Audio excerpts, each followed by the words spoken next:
Hello friends, welcome to our channel.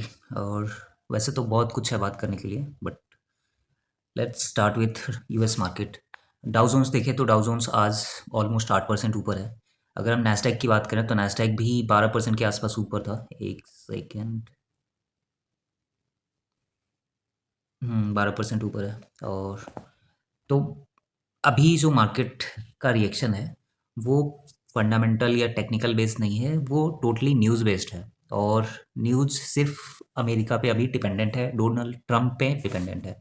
Trump जिस हिसाब से डिसीजंस ले रहे हैं, ट्रंप का जैसे जैसे स्टेटमेंट आ रहा है, मार्केट इवन ग्लोबल मार्केट वैसे ही रिएक्ट कर रहा है। और आज मैंने मतलब बहुत सारे रिसर्चेस किए ट्रेड से रिलेटेड। यूएस, आज हम तीन चार चीज़ें देखेंगे। यूएस का ट्रेड डेफिसिट कितना है, चाइना का ट्रेड डेफिसिट कितना है, इंडिया का ट्रेड डेफिसिट कितना है यूएस के साथ, इवन चाइना के साथ। और जो आने वाला, इसके पहले भी एक ट्रेड वॉर स्टार्ट हुआ था 1970s के आसपास। एक नैन्सी पेलोसी का बहुत पुराना वीडियो है जिसमें वो दिखाती हैं कि यूएस में मतलब 17 लाख के आसपास जॉब क्रिएट हुआ है, और वहीं चाइना में ऑलमोस्ट 1 करोड़ के आसपास जॉब क्रिएट हुआ है इस ट्रेड की वजह से, जो यूएस और चाइना के बीच में ट्रेड स्टार्ट हुआ था। और इसकी जो स्टार्टिंग है वो रिचर्ड निक्सन करके जो प्राइम मिनिस्टर प्रेसिडेंट थे उन्होंने स्टार्ट किया था। और चाइना की तरफ से डैंग शिंगपिंग या शाओपिंग ऐसे ही कुछ करके कुछ नाम था, मैं नाम भूल रहा हूँ। तो उन्होंने, उनकी वजह से ये एक ट्रेड नेगोशिएशन हुआ था। उसके बाद से जो चाइना की इकॉनमी बूस्ट हुई थी, जो इंडस्ट्रियलाइजेशन हुआ था, जो रेवोल्यूशन हुआ था, वो एक अपने आप में स्टोरी है। अभी अगर इंडियन मार्केट की बात की जाए तो गिफ्ट निफ्टी भी ऑलमोस्ट 3% ऊपर है। एक टाइम पे 1000 पॉइंट प्लस में दिखा रहा था। तो लास्ट वीडियोस में मैंने शेयर किया था कि बड़ा मूव आ सकता है, और मैं ये एक्सपेक्ट कर रहा था कि एक्सपायरी के दिन आए, बट एक्सपायरी बहुत ही बेकार थी, बहुत ही साइडवेज हो गई थी। तो इस वजह से कुछ खास मोमेंटम हमें मिला नहीं। बट अभी अगर हम निफ्टी की बात करें तो निफ्टी आने वाले टाइम में काफ़ी अच्छा दिख रहा है, और चांसेस है कि एक बार फिर से 23,000 का लेवल हमें फ्राइडे के दिन देखने को मिल जाए। तो ये तो रही बात निफ्टी की। अभी हम स्टार्ट करते हैं टैरिफ का। तो यूएस में क्या था कि यूएस में पहले एक्चुअली क्या होता है कि एक बेसलाइन होती है। मतलब बेसलाइन का मतलब है कि जैसे बेसलाइन था 2%, 2% मिनिमम था पहले, मतलब डोनाल्ड ट्रंप के प्रेसिडेंट बनने बनने के पहले। मतलब 2016 में आई गेस वो बने थे। तो उसके पहले की मैं बात बता रहा हूँ। तो उसके पहले 2% मिनिमम था कि हर कंट्रीज़ पे जो भी यूएसए इंपोर्ट करता था उस पे 2% वो टैरिफ लगाता था। बट ट्रंप के आने के बाद से उस 2% को इंक्रीज करके 10% कर दिया। बट कुछ ऐसे प्रोडक्ट्स थे जिसपे ऑब्वियस सी बात है, कुछ वहाँ पे एक क्या कहते हैं एक्सेप्शन था, जिसकी वजह से 2%, मतलब 10% के बाद से फिर उन्होंने 15% और 18% के आसपास एक बेसलाइन सेट कर रखी थी। ठीक है, ये 2016 के पहले था 2%, फिर 2015-16 के बाद से, जो ट्रंप फर्स्ट टाइम प्रेसिडेंट बने थे उसके बाद से उन्होंने 10% किया। बट जो यूएस का 2% था उस टाइम भी चाइना 15% चार्ज कर रहा था। फिर जब 10% हुआ, चाइना 67% चार्ज कर रहा था। मैं एक डाटा है, मैं दिखाऊंगा। तो अभी हम नॉर्मली समझते हैं कि टैरिफ यूएसए के लिए अच्छा है, बुरा है, इसमें एडवांटेज किसके पास है, कौन स्टेप बैक करेगा। क्योंकि अभी ट्रंप का नया स्टेटमेंट आया था कि 90 डेज के लिए पॉज कर दिया है, बट चाइना पे उन्होंने 150% का टैरिफ लगाया, इम्पोज किया है। बदले में चाइना ने भी किया है। अगर यूएस और चाइना की ट्रेड की बात की जाए ना, तो दोनों का जो ट्रेड है वो ऑलमोस्ट $600 बिलियन के आसपास है, जिसमें जो चाइना एक्सपोर्ट करता है यूएस को, वो करता है ऑलमोस्ट 450 बिलियन डॉलर के आसपास। और यही रीज़न है कि यूएसए नहीं चाहता है कि चाइना इतना इजीली मतलब बिजनेस करे, क्योंकि चाइना बहुत बड़ा है। मतलब यू कांट इवन इमेजिन कि कितनी बड़ी मैन्युफैक्चरिंग यूनिट्स हैं, कितने लार्ज स्केल पे वो कर रहा है कि पूरा उसने यूरोपियन यूनियन कब्जा कर रखा है। यूएस जैसी बड़ी कंट्री, मतलब अगर यूएस को देखें तो यूएस अल्फ़ाबेट, टेस्ला, हर चीज़ है यूएस का ही। अब पूरे वर्ल्ड पे उसका डोमिनेंस दिखता है, और है काफ़ी टाइम से है। बट जब चाइना की बात आती है ना, तो चाइना ऐसा देश है जो यूएस को अपने यहाँ एंटर करने नहीं देता है। टेस्ला एंटर नहीं किया, बीवाईडी उसका कॉम्पिटिटर और बहुत बड़ा कॉम्पिटिटर बन गया। चाइना में उसके अपने व्हाट्सएप हैं, फेसबुक है, गूगल है, एप्पल जो मतलब वर्ल्ड वाइड जिसको काफ़ी वैल्यूएबल माना जाता है, चाइना में उसकी कोई मतलब वैल्यू ही नहीं है। एप्पल की जगह पे उसने हुआई को ज़्यादा प्रेफरेंसेस दी है। चाइना में अगर आप यूट्यूब पे वीडियोस वगैरह देखोगे तो आपको पता चलेगा कि अगर जैसे हमारे यहाँ क्या है कि अगर किसी के पास एप्पल का फ़ोन है तो थोड़ी इज्जत दी जाती थी या फिर दी जाती है। बट चाइना में क्या है कि चाइना में अगर आपके पास हुआई का फ़ोन है तो आपको ज़्यादा प्रेफरेंसेस मतलब एक देखा जाता है कि हाँ भाई इसके पास है, एक अच्छा फ़ोन है, उस टाइप से। तो चाइना ने अपनी वैल्यूज़ खुद सेट कर रखी हैं, वो किसी बाहर वाले को एंटर नहीं करना चाहता, यूएस को तो कतई नहीं। तो ये रीज़न है जो यूएस को अभी खटक रही है, और इस रीज़न से यूएस नहीं चाहता है कि उसका जो ट्रेड डेफिसिट है चाइना के साथ वो और ज़्यादा बढ़े, क्योंकि ये जो नंबर्स हैं ये बढ़ने ही वाले हैं, घटने वाले नहीं हैं। ये जो है कुछ आइटम्स हैं जो कि मतलब चाइना देखो क्या क्या एक्सपोर्ट कर रहा है यूएस को, smartphones, laptop, batteries, toys, telecom equipments. तो ये सारी चीज़ें क्योंकि चाइना के यहाँ पॉपुलेशन बहुत ज़्यादा है, उसकी जो लेबर एनफोर्समेंट है बहुत ही सस्ती है। यही रीज़न है कि चाइना में बहुत सारे आईफोन्स, लैपटॉप असेंबल होते हैं, और वर्ल्ड वाइड वहाँ से फिर अलग अलग कंपनी जैसे एप्पल का था, सैमसंग का है, हर चीज़ का है। यूएस से चाइना एक्सपोर्ट होने वाली चीज़ें soya beans, aircraft engines, integrated circuits, pharmaceuticals, petroleum, बस इतने ही आइटम्स हैं। तो जो यूएस और चाइना का बेस लाइन था वो पहले 10% था, चाइना फिर भी 67% कर रहा था। फिर उसके बाद से 34% का टैरिफ लगाया चाइना के ऊपर यूएसए ने, बट चाइना फिर भी 67% था क्योंकि यहाँ पे 44% के आसपास था। फिर अप्रैल 2 को एडिशनल 10% टैरिफ लगाया, फिर 67% था। बट उसके बाद से 4 अप्रैल के आसपास चाइना ने रिटेलिएट किया और 34% एक्स्ट्रा लगा दिया, क्योंकि चाइना ये देख रहा है ना कि चाइना के ऊपर अगर आप टैरिफ लगा देते हो तो वो कितना आपसे लेता है, मतलब वो उसका यूएसए से इंपोर्ट बहुत कम है, ऑलमोस्ट $100 बिलियन के आसपास है, 100-150 बिलियन के आसपास है। बट वो जब एक्सपोर्ट कर रहा है तो वो 500 बिलियन प्लस में जा रहा है। उसके बाद से ट्रंप ने एक्स्ट्रा 50% और लगा दिया, बट इसके बाद भी चाइना नहीं रुका।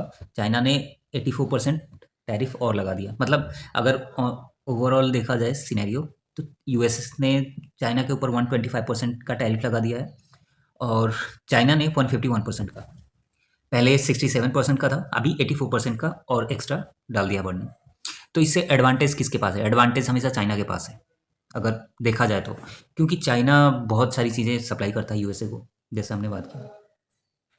चाइना किस किस कंट्रीज़ को कितना एक्सपोर्ट करता है? यूएस को 500 बिलियन प्लस, हांगकांग, उसके बाद से आपका आ जाता है, हांगकांग है 275 billion, Japan, south Korea, Vietnam, India 117 billion के आसपास है। तो चाइना इन कंट्रीज़ को इतने लार्ज स्केल पे गुड्स एंड सर्विसेज, सर्विसेज तो कम ही कहेंगे, गुड्स एक्सपोर्ट करता है। चाइना किस किस कंट्री से कितना इंपोर्ट कर रहा है वो देखते हैं।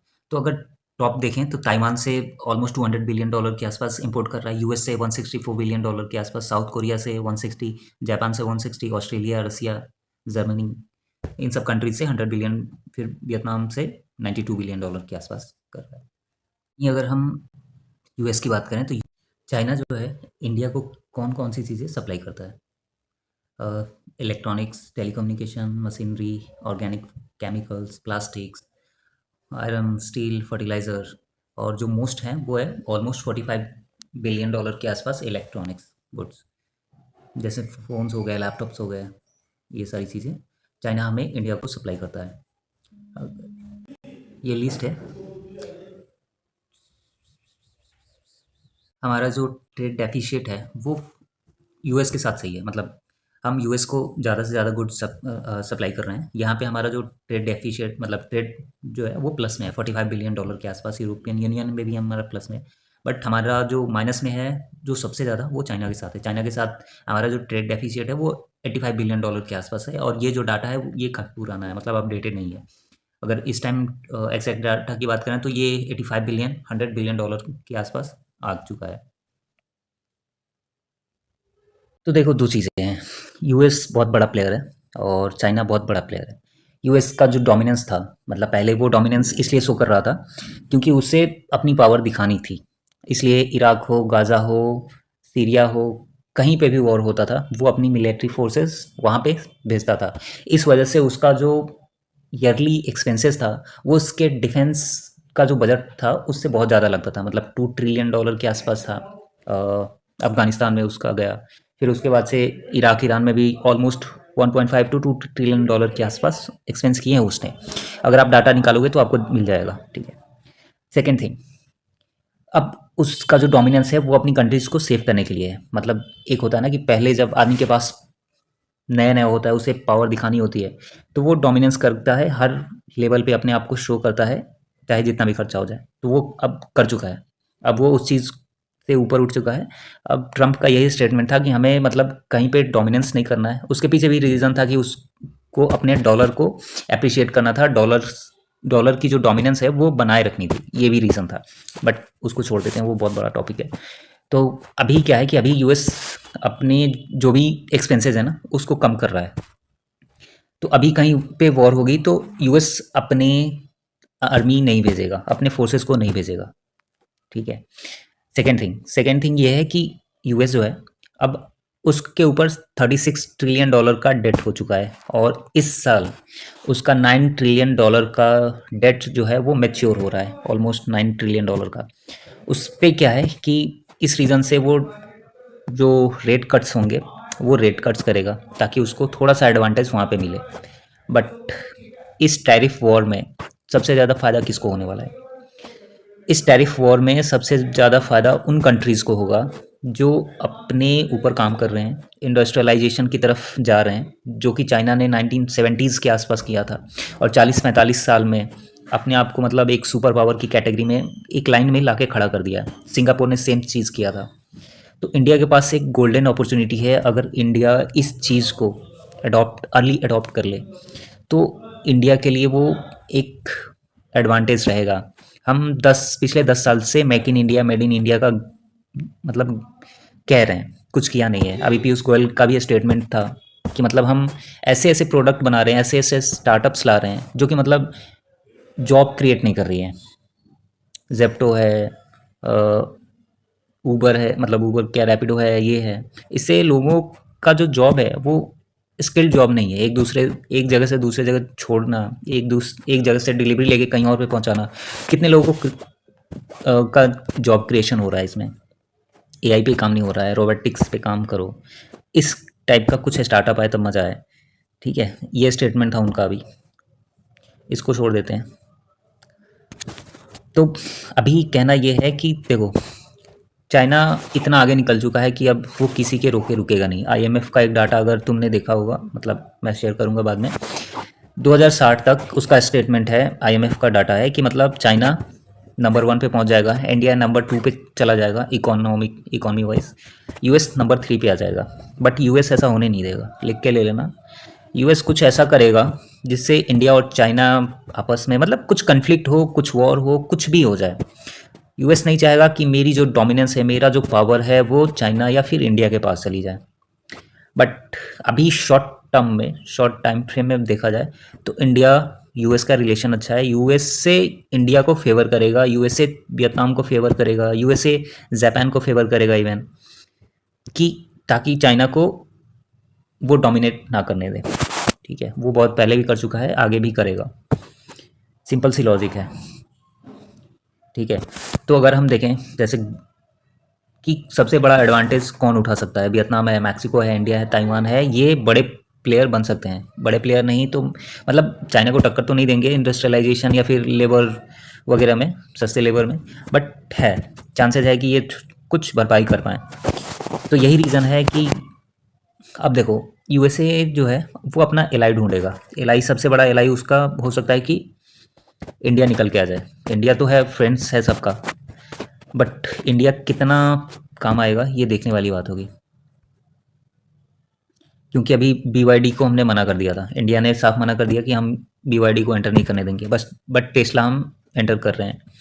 तो ट्रम्प का सबसे बड़ा मेन फोकस अभी इंडिया पे रहने वाला है, और इंडिया के साथ जो एक कम्युनिकेशन चल रही है कि हो सकता है टैरिफ जो 26% लगा है वो भी कम हो जाए, या हो सकता है कुछ हमें और एडवांटेज मिल जाए। तो ये सारी चीज़ें अभी चल रही हैं। तो आने वाले टाइम में जो मार्केट है और जो वर्ल्ड ऑर्डर चेंज हो रहा है, वो एक बहुत बड़ा मतलब गोल्डन पीरियड होने वाला है इंडिया के लिए। और मैं इसलिए कह रहा हूँ क्योंकि जब भी देखो, अगर आप 16th सेंचुरी से पहले का अगर डाटा देखोगे ना, तो आपको दिखेगा कि इंडिया और चाइना दोनों की जो इकोनॉमी थी वो काफ़ी अच्छी थी। ठीक है। और वो डोमिनेंस दिखता है वहाँ पे। उसके बाद से बहुत सारी चीज़ें हुई, फिर मुगल्स आए, फिर ब्रिटिशर्स आए। उसके बाद से वो जो एक डोमिनेंस था वो ख़त्म हो गया था। मतलब एक टाइम था जब हम 33% के आसपास हमारा जो ग्लोबल में था वो जीडीपी कंट्रीब्यूशन था। उसके बाद से एकदम से ख़त्म हो गया। फिर उसके बाद से अभी फिर से वो एरा जो है आ सकता है। अब वो हो सकता है कि 2070 में आए, 2075 में आए। बट अगर हम थोड़ा सा इंडस्ट्रियलाइजेशन पे फोकस करते हैं तो हम भी चाइना की तरफ ग्रो कर सकते हैं, हम भी सिंगापुर की तरफ ग्रो कर सकते हैं। हमारी जो पर कैपिटा इनकम है वो 2300 से हो सकता है 23,000 तक भी पहुंच सकती है। ऐसा मतलब हो सकता है। बट ये देखना पड़ेगा कि हमारे जो ब्यूरोक्रेट्स हैं, हमारे लीडर्स हैं, उस चीज़ को कैसे अडॉप्ट करते हैं। बाकी बहुत सारी चीज़ें हैं। मैं मतलब एक डिटेल वीडियो अभी काम कर रहा हूँ चाइना के ऊपर और सिंगापुर के ऊपर कि उनका जो इंडस्ट्रियलाइजेशन था, उनकी जो ग्रोथ थी, मतलब पिछले 50 सालों में उन्होंने ऐसा क्या फोड़ दिया कि मतलब वो सुपर पावर की लाइन में आ गए। चाइना यूएस को मतलब आंख दिखा के बात करता है। यूएस ने 10% किया, इसने 34% कर दिया। तो ये सारी चीज़ें, इन सब टॉपिक्स पे मैं देख रहा हूँ। और नेक्स्ट वीक तक मतलब इस सैटरडे संडे एक एक दो इन सब पे वीडियोस बनेंगे।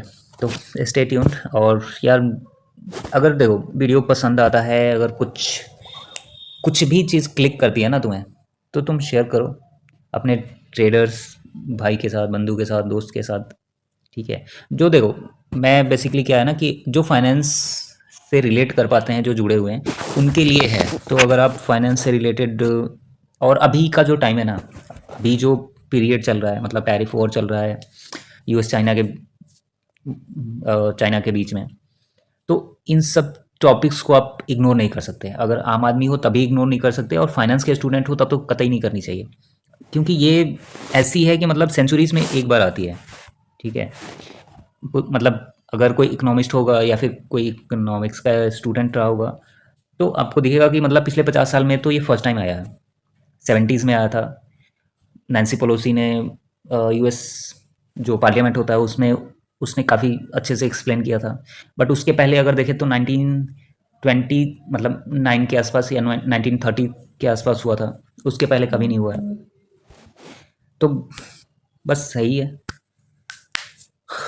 तो चलो आज के लिए इतना ही। बाकी मिलते हैं नेक्स्ट वीडियो में। Thank you.